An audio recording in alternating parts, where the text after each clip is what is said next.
What is a server-side attack? In this video, we will try to understand that. Attackers often exploit vulnerabilities present on a server to perpetrate cyber attacks on the server.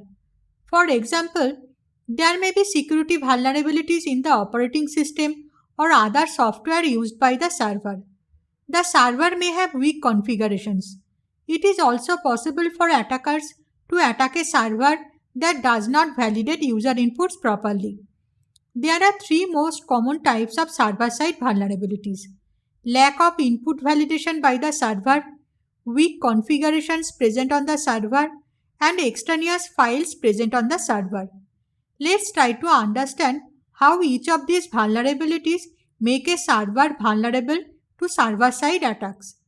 SQL Injection Vulnerability is an example of input validation based server-side vulnerability. Let's say a web application accepts an author's name as input and displays all the released books from the author. Now, let's say the server does not validate the user input properly. So, a malicious user types the following in the author field.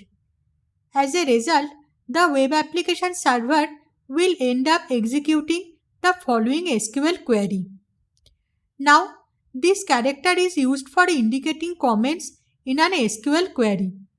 So, everything written after John will be treated as a comment and discarded by the server.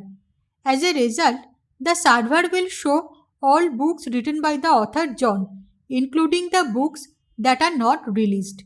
Similarly, if a server has weak configurations, an attacker can exploit that to steal sensitive data from the server or perpetrate other cyber attacks. For example, most web applications have a configuration file. This file stores sensitive credentials, for example, for database servers.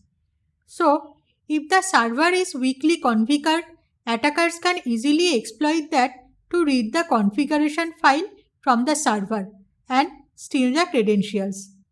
And the presence of extraneous files also can make a server vulnerable to cyber attacks. For example, while moving a web application from a development server to a production server, the administrators may forget to remove specific sensitive files from the server. The administrators may take a backup of a server and then the backup copy may remain in a directory on the server.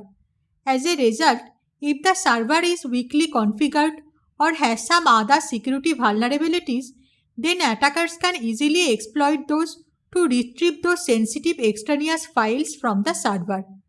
How to prevent server-side attacks? A server should always validate user inputs properly. Sensitive characters should be appropriately escaped. The administrators should ensure the server is not weakly configured. A user should never be able to read files from the server that the user is not supposed to. And last but not least, administrators should never keep extraneous files on a server after those files are not needed anymore. I hope this helps. Interested viewers who want to know more, please visit the website of the Security Buddy or refer to the playlist Information Security. The Security Buddy also provides many cybersecurity courses. The relevant links are provided in the description. You can also subscribe to us and get notifications on recent videos.